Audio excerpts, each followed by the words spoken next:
Hello नमस्कार दोस्तों, उम्मीद है आप सभी लोग अच्छे होंगे, बहुत बढ़िया होंगे। तो अभी हम लोग जो दो चारों से दिक्कत हो गया था थोड़ा, उसे हम लोगों ने सॉल्व किया है। अब लगातार वीडियो चलता रहेगा। यह समझिए कि देरी नहीं होने वाला है, क्योंकि एग्ज़ाम का डेट भी आ ही गया है। और बीपीएससी 3.0 के लिए जो री एग्ज़ाम होने जा रही है उसके लिए, और बीपीएससी खास करके 70 बीपीएससी के लिए भी यह सेशन बहुत इम्पॉर्टेंट हो जाता है। तो आज हम लोग जितने भी प्रश्न को देखेंगे वो सब जो प्रश्न है बीपीएससी में पूछा गया है, सारे पूछे गए सवाल पे ही हम लोग बात करेंगे। और बहुत इम्पॉर्टेंट है, यही से प्रश्न जो है वो बार बार पूछा जाता है। अभी हम लोग बिहार का ज्योग्राफी करेंगे, और बिहार के ज्योग्राफी में जितने भी सवाल पूछे गए हैं, बिहार के ज्योग्राफी में बीपीएससी के द्वारा जितने भी सवाल पूछा गया है, हम लोग उस पर बात करने वाले हैं। और सारे के सारे सवाल जो है पूछा गया है, इसलिए हम लोग एक बार ज़रूर इसका रिवीजन करेंगे, एक बार ज़रूर इसको देखेंगे। और देखिएगा, एक प्रश्न को अनेक तरीके से पूछने की कोशिश किया गया है बीपीएससी के द्वारा। बीपीएससी करता क्या है? सबसे पहले अगर हम लोग सब्जेक्ट में जैसे ज्योग्राफी पढ़ना है, अगर बिहार का ज्योग्राफी, तो सबसे पहले दिमाग में सिलेबस होना चाहिए कि सिलेबस ज़रूरी है याद रखना। अगर सिलेबस आपको याद है तो समझिए कि बीपीएससी बहुत आसान हो जाता है। तो ये हम लोग जो आज करने वाले हैं, सारे पूछे गए जो सवाल है, बहुत सारे सवाल आपको मिलेंगे यहाँ से। अगर एक बार सही तरीके से हम लोग रिवाइज कर लें तो बीपीएससी में पूछे जाने वाले, जब आप एग्ज़ाम देंगे तब आपको पता चल जाएगा, और ख़ुद का मूल्यांकन करने में भी बड़ा आसान होता है। तो चलिए हम लोग शुरुआत करते हैं। पहला प्रश्न हम लोग देखते हैं, यह बिहार का ज्योग्राफी है, बिहार का भूगोल है। बिहार के भूगोल से जितने प्रश्न पूछे गए हैं, जितने प्रश्न बनता है, हम लोग उस पर चर्चा करने वाले हैं। तो सबसे पहले हम लोग यहाँ पे देखेंगे पहला प्रश्न। देखिए, पहला प्रश्न आपको पूछा गया है 65वीं बीपीएससी में, री एग्ज़ाम हुआ था 2020 में, उसी समय यह सवाल पूछा गया था आपसे। पहला प्रश्न है, पूछता है कि बिहार में बरौनी रिफाइनरी किसके सहयोग से बनाया गया है ना, जो बेगूसराय में है। यही सवाल कहता है कि बरौनी रिफाइनरी किसके सहयोग से बना गया, किसके सहयोग से बनाया गया है बरौनी रिफाइनरी। ठीक है, तो ये देखिए, इसका आंसर जो हो जाता है, इसका आंसर सी हो जाएगा, है ना। इसका आंसर क्या हो जाएगा? सी। सोवियत संघ के, सोवियत रूस के सहयोग से ही बरौनी रिफाइनरी का निर्माण हुआ। और यहाँ पे देखिए 65वीं बीपीएससी में यह सवाल पूछा गया है, री एग्ज़ाम में, प्री में इसका सवाल पूछा गया था। 2020 में जो एग्ज़ाम हुआ था, 2020 में जो एग्ज़ाम हुआ है उसी में यह सवाल पूछा गया। सवाल कहता है यहाँ पे कि बिहार में बरौनी रिफाइनरी किसके सहयोग से बनाया गया था। तो ये इसका आंसर क्या हो जाता है? सी हो जाएगा, है ना। देखिए 1964 में सोवियत संघ के सहयोग से इसका निर्माण हुआ। और इसमें मदद की अगर बात किया जाए तो रोमानिया भी इसमें भागीदार लिया था। इसमें अगर देखा जाए तो रोमानिया भी सहयोग किया था इसको। 1964 में इसका स्थापना हुआ, इसका निर्माण हुआ। और ये जो बरौनी रिफाइनरी जो है, यह बिहार के बेगूसराय में है ना, बिहार के बेगूसराय ज़िले में है। और इसका स्थापना 1964 में हुआ। 1965 में इस बरौनी रिफाइनरी को, है ना, 1965 में इस बरौनी रिफाइनरी को राष्ट्र को समर्पित कर दिया गया। इसे राष्ट्र को, है ना, राष्ट्र को समर्पित कर दिया गया। यह बहुत इंपॉर्टेंट है, पूछा जाता है कभी कभी। ठीक है, तो हम लोगों ने देखा कि बिहार में बरौनी रिफाइनरी किसके सहयोग से बनाया गया, तो ये सोवियत संघ के सहयोग से बनता है। और इसकी स्थापना 1964 में होती है, और 1965 में इसको राष्ट्र को समर्पित कर दिया जाता है।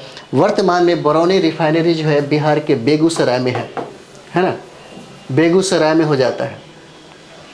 ठीक है, और इसमें सोवियत रूस ही सहयोग नहीं किया, इसका सहयोग तो है ही, साथ ही साथ रोमानिया भी इसमें बहुत मदद करता है।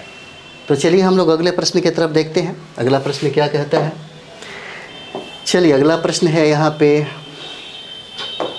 दूसरा प्रश्न देखते हैं। यह भी 65वीं बीपीएससी में, 65वीं जब एग्ज़ाम हुआ था, री एग्ज़ाम, 2020 में यह सवाल पूछा गया है। 2020 में यह सवाल पूछा गया है 65 में, 65वें बीपीएससी की एग्ज़ाम अगर आप दिए होंगे तो री एग्ज़ाम हुआ था प्री का 2020 में यह सवाल पूछा गया। प्रश्न कहता है कि बिहार का प्रसिद्ध पशु मेला, है ना, बिहार का प्रसिद्ध पशु मेला कार्तिक पूर्णिमा में आयोजित होता है। ठीक है, कहाँ पे? तो ये देखिए, यह प्रश्न है जो बहुत बार पूछा गया है, बहुत भी आई है ना। कहता है कि बिहार का प्रसिद्ध पशु मेला कार्तिक पूर्णिमा में, है ना, कार्तिक पूर्णिमा में आयोजित होता है। ऑप्शन आपको 5 दिए हुए हैं और यह 65वीं बीपीएससी में सवाल पूछा गया था प्री 2020 में, और इसका आंसर हो जाता है डी, सोनपुर में हो जाएगा। इसका आंसर डी हो जाएगा, सोनपुर में हो जाता है। और देखिए, ये जो प्रसिद्ध पशु मेला जो है एशिया का सबसे बड़ा मेला, एशिया का सबसे बड़ा मेला है, सबसे बड़ा मेला, एशिया का सबसे बड़ा मेला। और ये हमेशा कार्तिक पूर्णिमा के दिन ही मनाई जाती है और बड़े दूर दूर से लोग यहाँ पे आते हैं इस मेला में घूमने के लिए, देखने के लिए। दुनिया की सारी चीज़ें यहाँ पे मिलती है, अधिकतर चीज़ें मिलती है। तो चलिए हम लोग अगला प्रश्न देखते हैं। यह भी प्रश्न पूछा गया था 65वें बीपीएससी में। अगला हम लोग देखेंगे, यहाँ पे तीसरा सवाल है। कहता है कि दक्षिण बिहार में, कहता है कि दक्षिण बिहार में प्रचलित परंपरागत जल संरक्षण सिंचाई पद्धति कहलाती है ना। और ये देखिए 65वें बीपीएससी में यह पूछा गया है, री एग्जाम में 2020 में यह सवाल पूछा गया है। तीसरा नंबर कहता है कि दक्षिण बिहार में प्रचलित परंपरागत जल संरक्षण सिंचाई पद्धति क्या कहलाती है ना, क्या कहलाती है? तो देखिए इसका आंसर आपको ए हो जाएगा, आहर पाइन हो जाता है ना, आहर पाइन हो जाता है। आहर पाइन से सिंचाई की पद्धति किया जाता है। आहर पाइन की बात की अगर यहाँ पे किया जाए तो देखिए यहाँ पे तालाब, है ना, तालाब का प्रयोग किया जाता है और यहाँ पे नहरों के द्वारा जो जल का प्रयोग होता है सिंचाई के लिए उसका प्रयोग किया जाता है, खास करके दक्षिण बिहार में, है ना। आहर पाइन का इस्तेमाल किया जाता है यहाँ पे, इसलिए इम्पोर्टेंट सवाल बन जाता है। चलिए अगला हम लोग देखेंगे, चौथा। देखिए जो बार बार ये सवाल पूछा गया है, 4 नंबर जो सवाल आप देख रहे हैं यह बार बार पूछा गया है आपसे। पूछता है यहाँ पे कि निम्न में से किस स्थान पर कोसी नदी गंगा नदी से मिलती है ना। बहुत इंपॉर्टेंट है, नदी से अपवाह तंत्र से सवाल पूछे ही जाते हैं, है ना, अपवाह तंत्र से सवाल पूछे ही जाते हैं, बहुत इंपॉर्टेंट है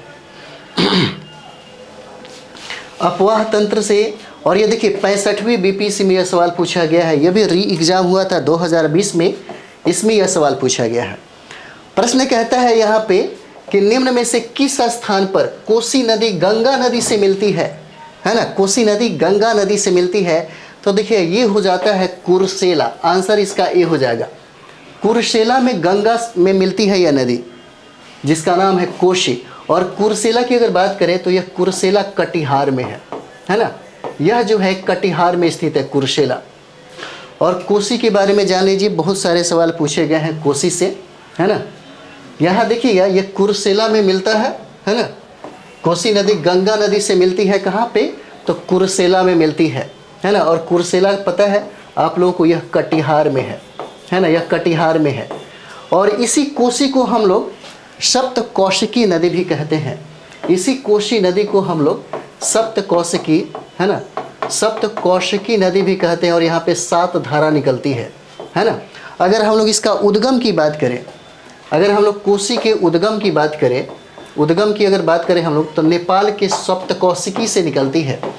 यह नेपाल के सप्तकौशिकी से, है ना, सप्तकौशिकी से यह निकलती है। और यह नदी इतना भयंकर रूप धारण कर लेती है जिसके वजह से बाढ़ हमेशा आता है। और इस बाढ़ की समस्या बिहार में, खास करके उत्तरी बिहार में विकराल रूप धारण करने के वजह से और इसके कटाव बहुत खतरनाक होने की वजह से इस नदी को हम लोग बिहार का शोक भी कहते हैं। हम लोग बिहार का, जो पूछा जाता है, बहुत बार यह सवाल पूछा गया है, बिहार का शोक भी कहते हैं, है ना। कोसी नदी को हम लोग बिहार का शोक के नाम से जानते हैं, जो बहुत बार यह सवाल पूछा गया है आपसे, बहुत बार सवाल पूछा गया है, ठीक है। और देखिए यह गंगा में मिलने से पहले डेल्टा का निर्माण करती है, यह भी बहुत इंपॉर्टेंट है।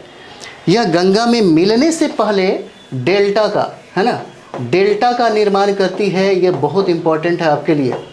पूछा जा सकता है कि बिहार की कौन ऐसी नदियां हैं जो गंगा में मिलने से पहले डेल्टा का निर्माण करती है, तो ये कोसी नदी हो जाएगा। और कोसी नदी गंगा में कहाँ मिलती है, तो कुर्सेला में मिलती है, और कुर्सेला कटिहार में है ना। कुर्सेला कहाँ है, कटिहार में है। और इस कोसी नदी का उद्गम जो है नेपाल के सप्तकोशिकी से होता है, और इस कोसी नदी को हम लोग सप्तकोशिकी नदी भी कहते हैं। और यहाँ पे 7 धारा आकर के मिलती है, ठीक है।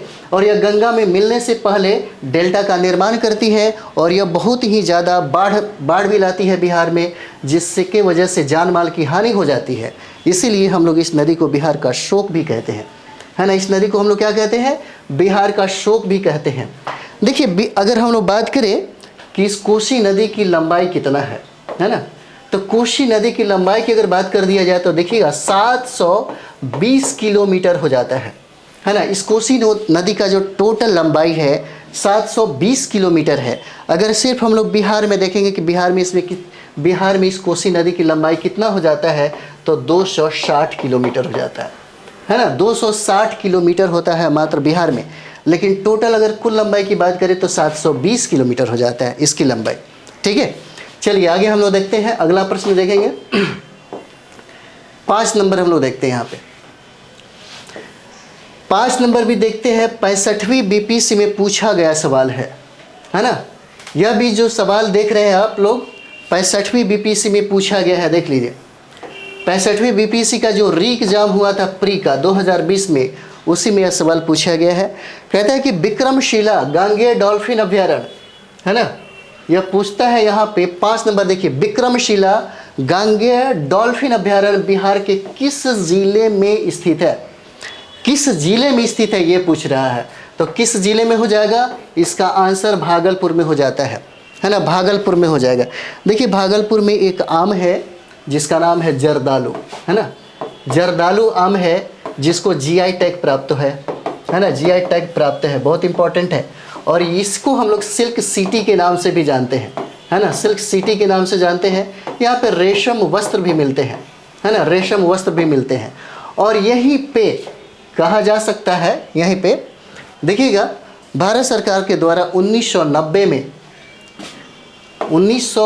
में इसको विक्रमशिला गांगेय डॉल्फिन अभयारण्य की मान्यता मिलती है, जिसकी स्थापना भागलपुर में किया जाता है, जिसकी स्थापना भागलपुर में किया जाता है। और यह विक्रमशिला गांगेय डॉल्फिन अभयारण्य की अगर बात कर दिया जाए तो यह मात्र 50 किलोमीटर क्षेत्र में विस्तृत है। 50 किलोमीटर क्षेत्र में क्या है, विस्तृत हो जाता है।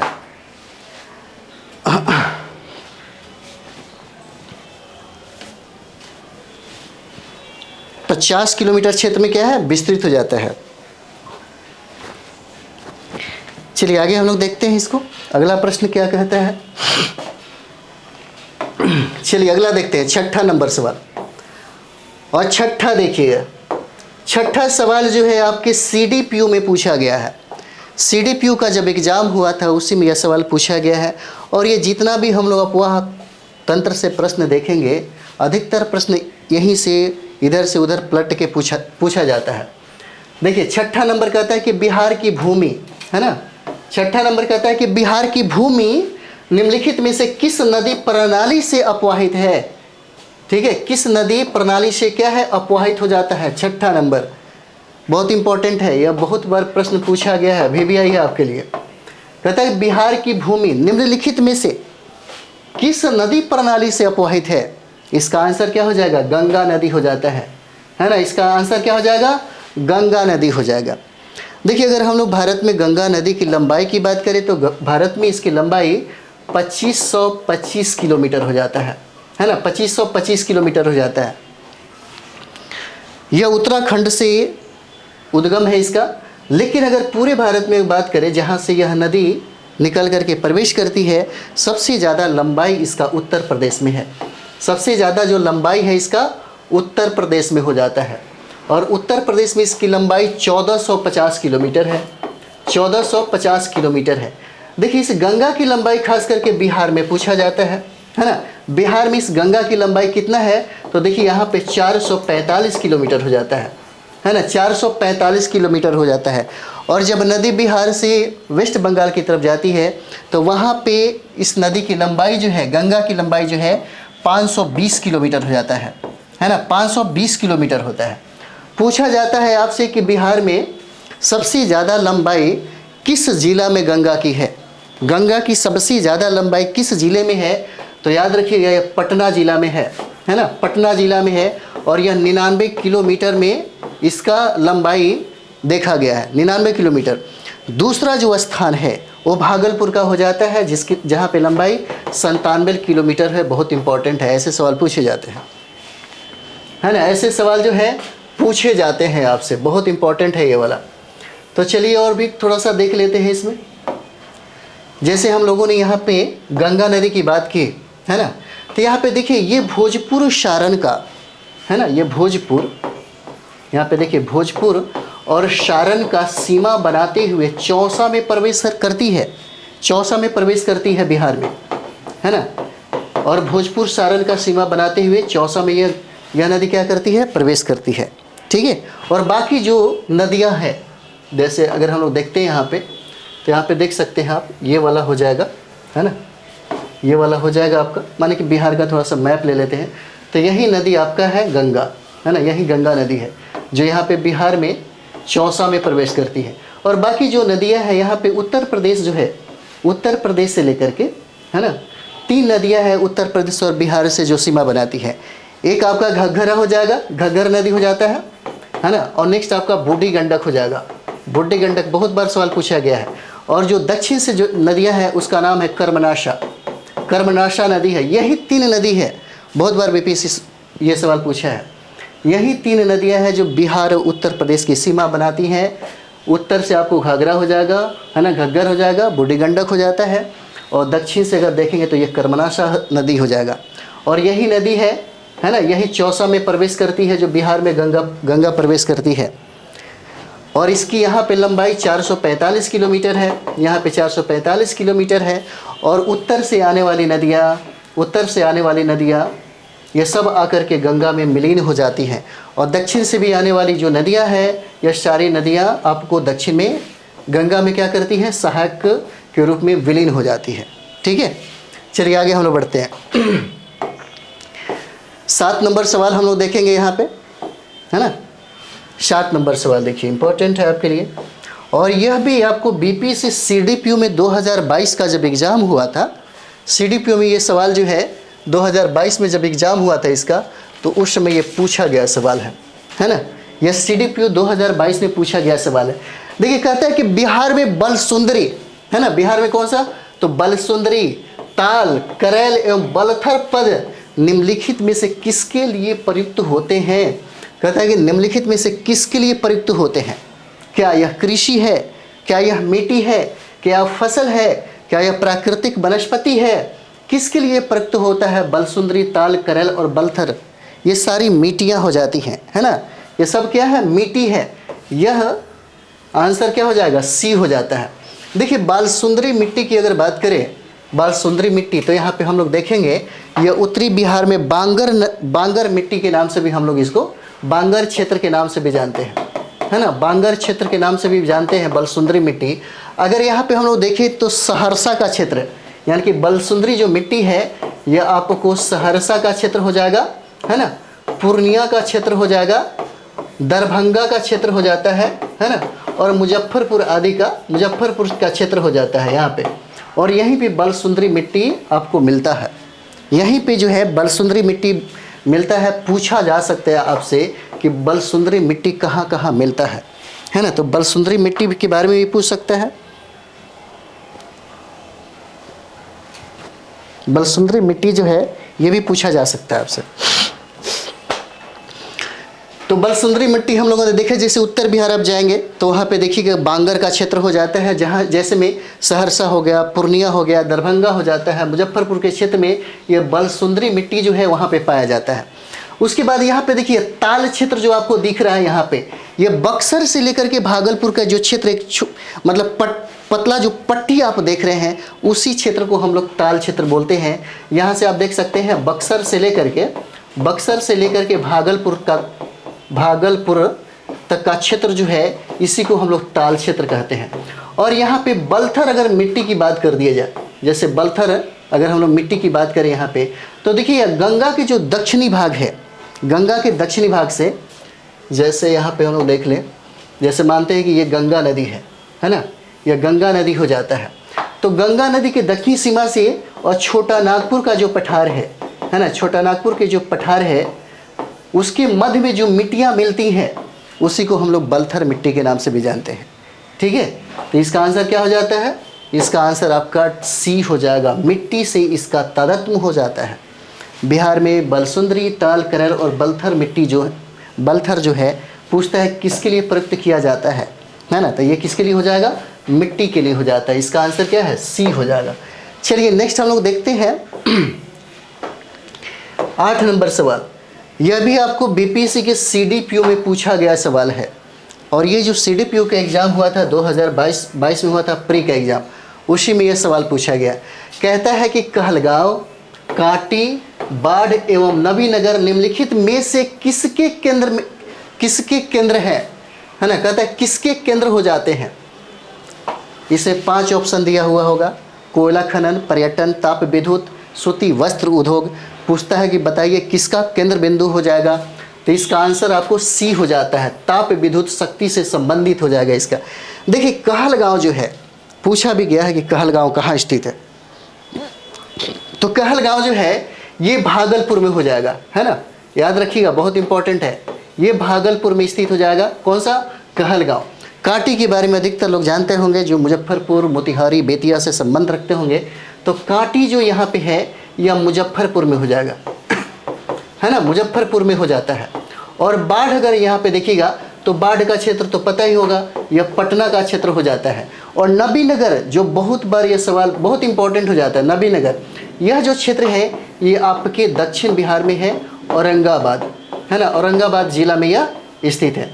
और यही औरंगाबाद में ही एकमात्र सूर्य मंदिर है, औरंगाबाद में एकमात्र सूर्य मंदिर है जिसको हम लोग देव मंदिर के नाम से भी जानते हैं, है ना, जिसको हम लोग देव मंदिर के नाम से भी जानते हैं।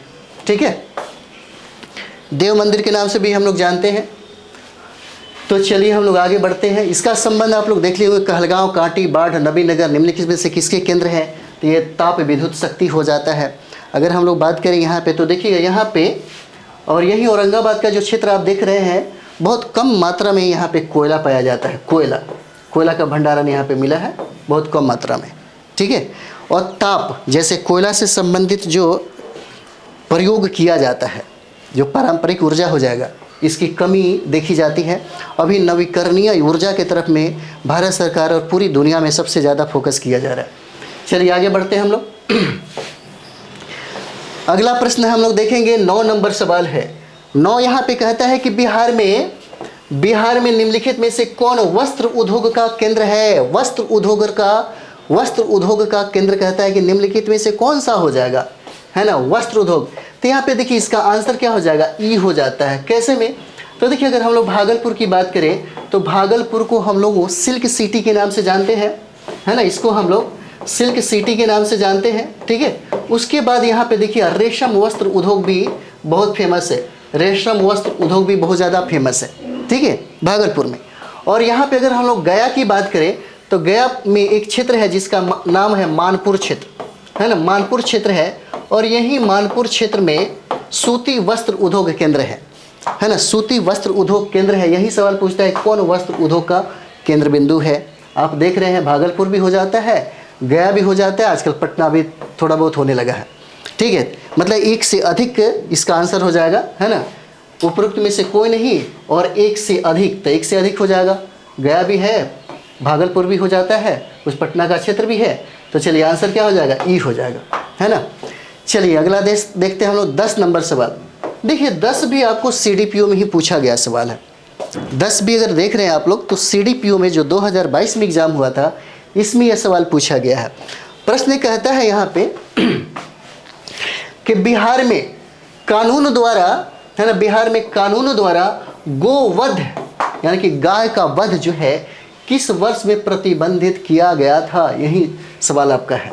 कहता है किस वर्ष में गौ हत्या पर प्रतिबंध लगाया गया, तो इसका आंसर आपको डी हो जाएगा 1955 में। है ना। 1955 में एक एक्ट आया था जिसका नाम है बिहार पशु संरक्षण, चलिए बिहार पशु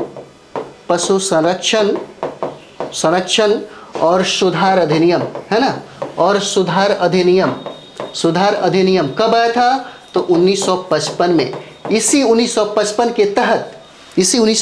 के तहत यहाँ पे देखेंगे गाय बछड़ा, है ना, गाय बछड़ा बैल और सांड, है ना, इस सारे चीज़ों की हत्या पर, वध पर प्रतिबंध लगा दिया गया। इसी पर प्रतिबंध लगा दिया गया।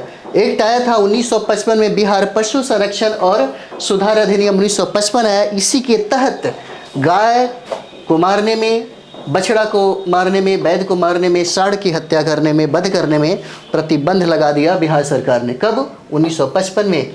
और यह बीपीएससी के सीडीपीओ में सवाल पूछा गया है, प्री में, पीटी में सवाल पूछा गया है 2022 में। चलिए आगे हम लोग देखते हैं। अगला प्रश्न देखते हैं, यहाँ पे 12 नंबर सवाल देखेंगे। 12 देखिए, कहता है कि बिहार विधान परिषद में, है ना, बिहार विधान परिषद में नेता प्रतिपक्ष कौन है? 11 नंबर सवाल, है ना। नेता प्रतिपक्ष जो है कौन हो जाते हैं? 11 नंबर सवाल है, यहाँ पे देख सकते हैं आप लोग, ठीक है। और ये भी आपको सीडीपीओ 2022 में सवाल पूछा गया है। 2022 में ये सवाल जो है पूछा गया है, ठीक है। 2022 में जो है यह पूछा गया है। कहता है कि बिहार विधान परिषद में, है ना, बिहार विधान परिषद में, वाह काफ़ी गर्मी है, बिहार विधान परिषद में नेता प्रतिपक्ष कौन है ना, नेता प्रतिपक्ष कौन हो जाते हैं? यह सीडीपीओ 2022 में यह सवाल पूछा गया है ना। 2022 में यह सवाल जो है पूछा गया है, तो क्या हो जाएंगे? देखिए अभी तो गलत हो जाएगा, क्योंकि हम लोग देखेंगे ना, क्योंकि उस समय राबड़ी देवी थी, लेकिन वर्तमान में अगर देखा जाए तो हरीश सहनी है। वर्तमान भी याद रख लीजिए, वर्तमान में हरीश सहनी है ना, हरीश सहनी है। यह सवाल बहुत इंपॉर्टेंट है, पूछा जा सकता है। और उस हिसाब से अगर देखेंगे 2022 की अगर बात कर देखेंगे तो उस समय इसका आंसर सी हो जाएगा, राबड़ी देवी, ठीक है। बिहार विधान परिषद में नेता प्रतिपक्ष कौन है 2022 में, जो सीडीपीओ में पूछा गया था, वर्तमान में हरीश सहनी हो जाते हैं, ठीक है। चलिए हम लोग आगे बढ़ते हैं अगले प्रश्न की तरफ। 12 नंबर देखते हैं। देखिए 12 में कहता है कि निम्नलिखित में कौन 2 बार बिहार का राज्यपाल रहा है ना। बिहार का राज्यपाल 2 बार कौन रहा है, ठीक है। एक ऑप्शन ये भी देख सकते हैं, और यहाँ पे देखिए बी है मोहम्मद यूनिस सलीम, मोहम्मद शफी कुरैशी, जाकिर हुसैन हो जाते हैं, है ना। एक बार और देखते हैं हम लोग, ये 12 नंबर सवाल है और इसका जो आंसर है ए हो जाएगा, है ना। इसका आंसर क्या है? अलखाक उर रहमान किदवई, यही है 2 बार बिहार के राज्यपाल रहते हैं, है ना। बिहार के 2 बार राज्यपाल रहते हैं। तो जैसे में हम लोग देखेंगे, पहला जो इनका था, ठीक है, 20 सितंबर से लेकर के 20 सितंबर 1979 से लेकर के 15 मार्च, है ना, 15 मार्च 1985 तक ये पहली बार रहे, फर्स्ट बार राज्यपाल, ठीक है।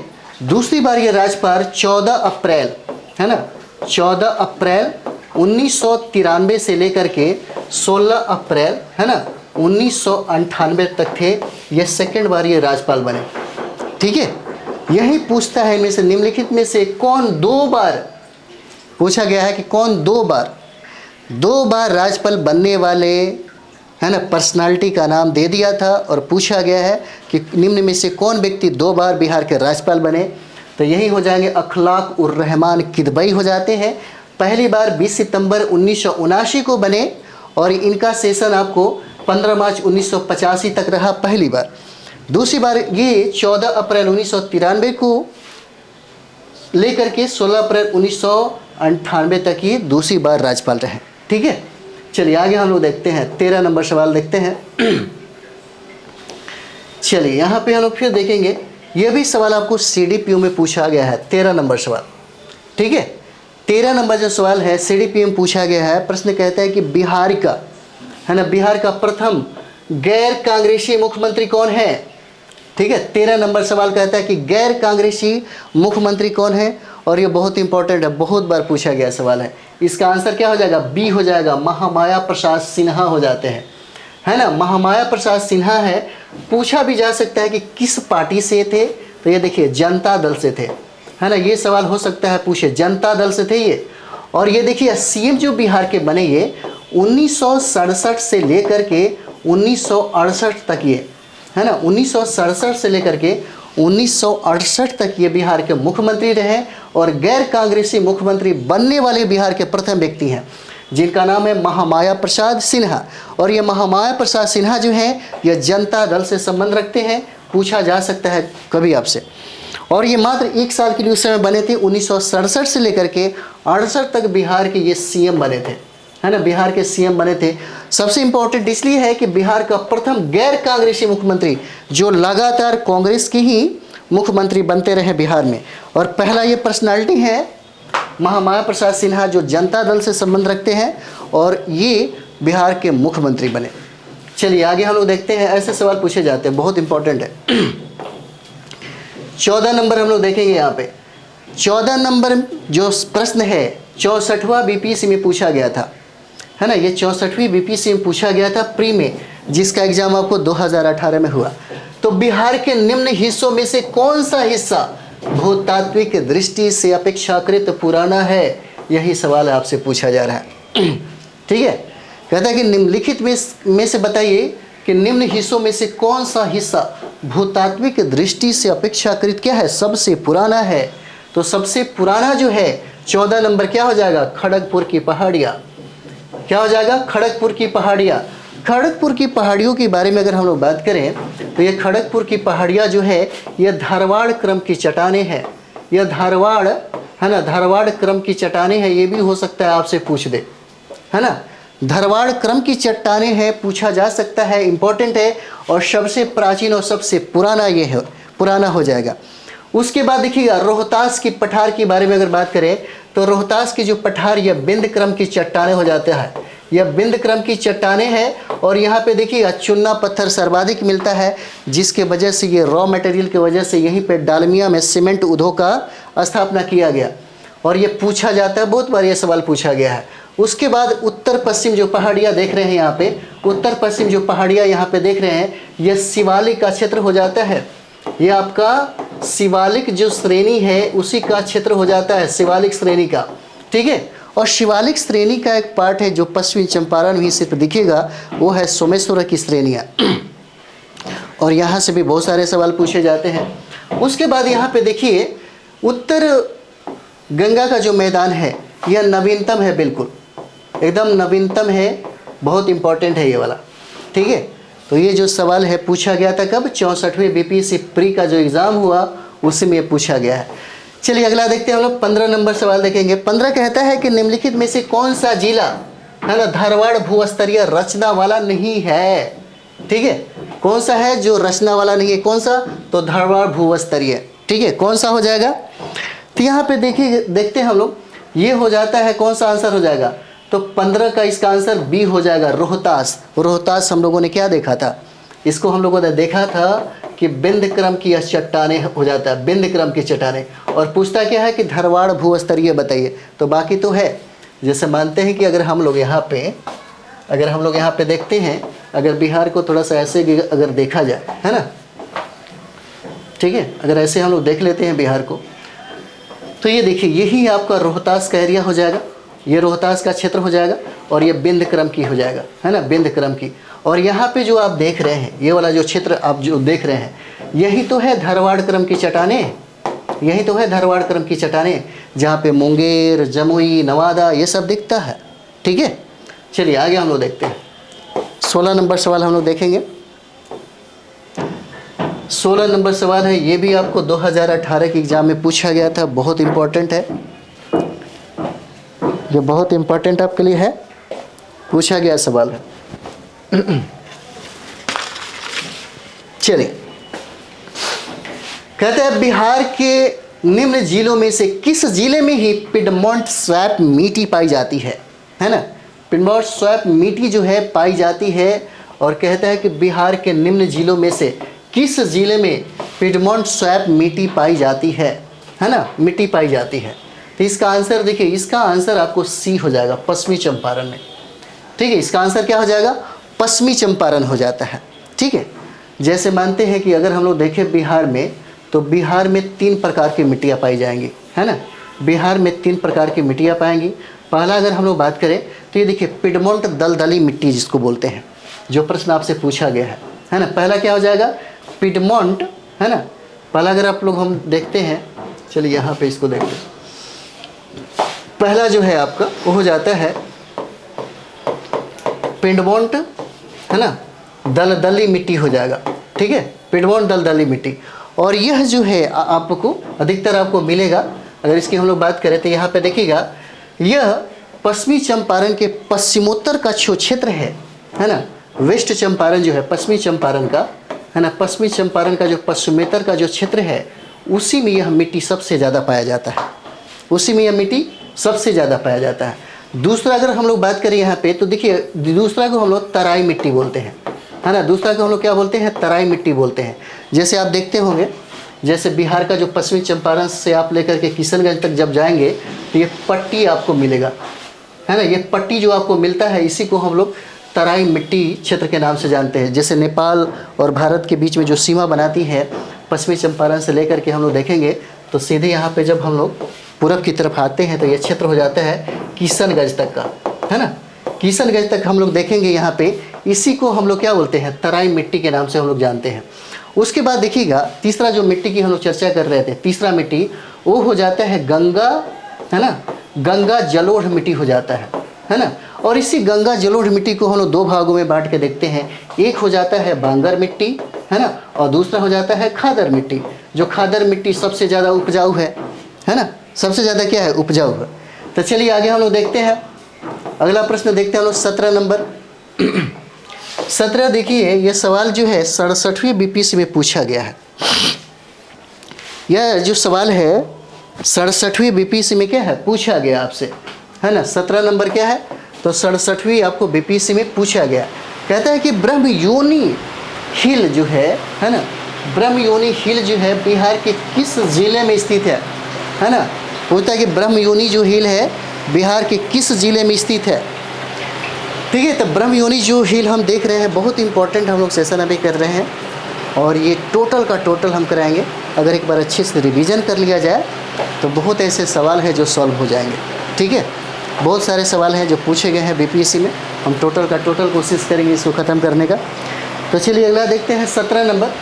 पूछता है कि ब्रह्मयोनी हिल जो है बिहार के किस जिले में स्थित हो जाता है। तो ये देखिए इसका आंसर ये हो जाएगा गया में, गया में हो जाता है।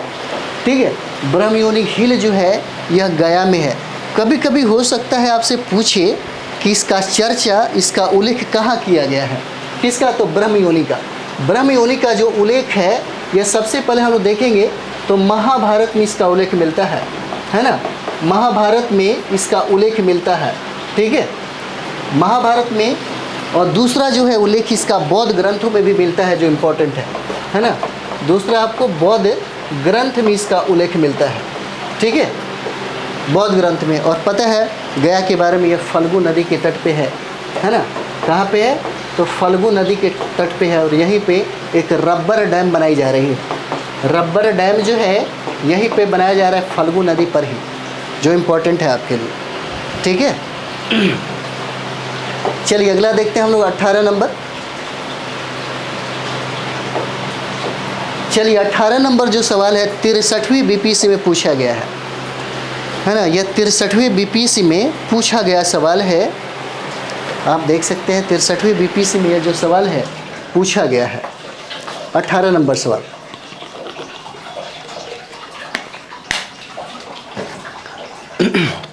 बहुत इंपॉर्टेंट है आपके लिए 18 नंबर। कहता है कि निम्नलिखित में से कौन सी नदी फतुहा के पास गंगा में मिलती है ना। फतुहा के पास कहाँ पे, तो गंगा में मिलती है। कौन सी नदी है ना, फतुहा के पास, बहुत इंपॉर्टेंट है। तो इसका आंसर क्या हो जाएगा, बी हो जाता है, पुनपुन नदी हो जाएगा, है ना। पुनपुन नदी हो जाएगा। देखिए पुनपुन का अगर हम लोग उद्गम देखेंगे तो ये छोटा नागपुर पठार से निकला हुआ है। यह जो है छोटा सॉरी, ये छोटा नागपुर पठार से क्या है निकला हुआ इसका उद्गम क्षेत्र हो जाता है ना। पुनपुन नदी का उद्गम जो है छोटा नागपुर पठार से है। और ये जो नदी है पुनपुन जो है औरंगाबाद जो जिला है आपका, है ना, औरंगाबाद जो जिला है उसी में प्रवेश करती है, औरंगाबाद जिला में। और यह पटना के पुनपुन में यह नदी फतुहा के पास जाकर के गंगा में मिल जाती है। बहुत इंपॉर्टेंट है, बहुत सवाल पूछा गया है यहाँ से, ठीक है। और यहाँ पे देखिएगा इस पुनपुन नदी का जो सहायक नदियाँ हैं जिसको हम लोग मनोहर बोलते हैं और दरगाह एक बोलते हैं, है ना, दरगाह, यह इसकी सहायक नदियाँ हो जाती हैं। और इसी पुनपुन नदी को पवित्र नदी कहा जाता है, बहुत ही पवित्र नदी है। यहाँ पे आप देखिएगा तो लोग पिंडदान करते हैं, मोक्ष प्राप्ति के लिए आते हैं, इतना पवित्र है। धार्मिक मान्यताओं के हिसाब से देखा जाए तो इस पुनपुन नदी का बहुत ही ज़्यादा महत्व है, ठीक है। पूछता है कि कौन सी नदी फतुहा के पास गंगा में मिलती है, तो पटना है, पटना का क्षेत्र आपको देखेंगे तो यह पुनपुन जो है, पुनपुन नदी जो है यही फतुहा के पास क्या है विलीन हो जाती है, मिलती है यहीं पे। चलिए आगे हम लोग देखते हैं 19 नंबर प्रश्न हो जाएगा। 19 नंबर देखिए, कहता है कि निम्नलिखित में से बिहार का कौन सा भू-आकृति खंड झारखंड के साथ अपनी सीमा साझा नहीं करती, है ना, झारखंड के साथ क्या है अपनी सीमा साझा नहीं करती। तो गंगा सोन विभाज्य देखते हैं, ये तो करता ही करता है। अंग का मैदान ये भी देख रहे हैं, करता ही करता है, ठीक है। मगध का मैदान ये भी तो करता ही करता है झारखंड के साथ, ठीक है। लेकिन मिथिला का मैदान क्षेत्र आप देख रहे हैं ये नहीं करता है। और देखिए 2018 में ये सवाल पूछा गया था CDPO में, 2018 में यह CDPO में जो सवाल है पूछा गया है, प्री में यह सवाल पूछा गया है, ठीक है। कहता है कि निम्नलिखित में बिहार का कौन सा भू आकृति खंड झारखंड के साथ अपनी सीमा साझा नहीं करता है। तो सीमा साझा किसके साथ नहीं करता, मिथिला क्षेत्र के साथ ये साझा नहीं करता। आंसर क्या हो जाएगा D हो जाता है, ठीक है।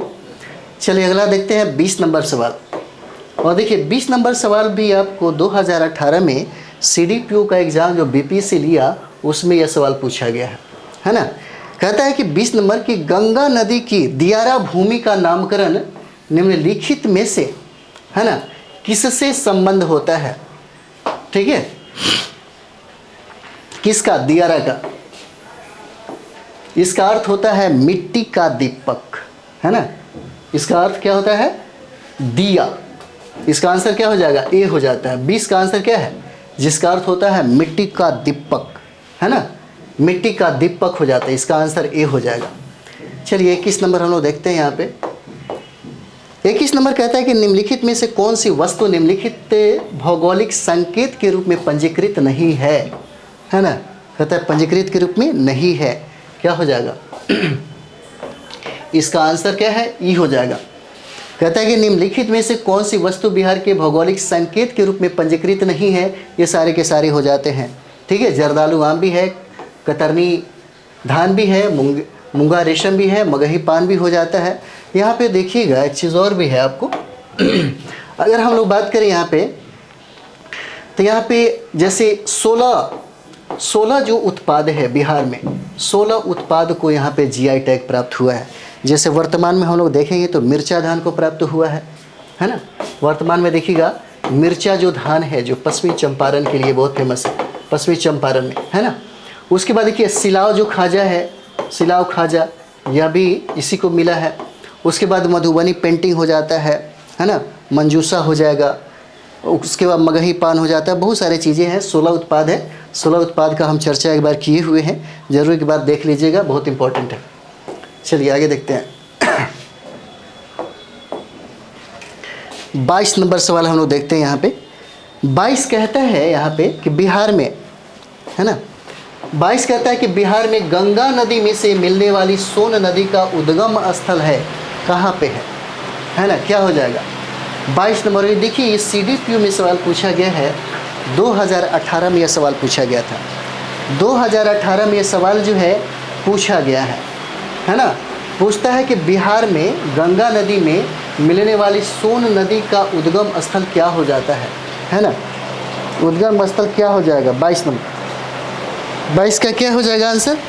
तो देखिए इसका आंसर हो जाता है डी, अमरकंटक हो जाएगा। अमरकंटक पठार से ही सोन नदी का उद्गम मिलता है, अमरकंटक पठार से, ठीक है, अमरकंटक पठार हो जाता है। और देखिए बीपीसी में जो सीडीपीयू का एग्ज़ाम हुआ था 2018 में, यह सवाल पूछा गया है। पूछता है कि बिहार में गंगा नदी में मिलने वाली सोन नदी का उद्गम स्थल बताइए। तो उद्गम स्थल क्या हो जाएगा, अमरकंटक हो जाता है ना। उद्गम क्या हो जाएगा, अमरकंटक हो जाता है, किसका, सोन नदी का, है ना, अमरकंटक हो जाता है।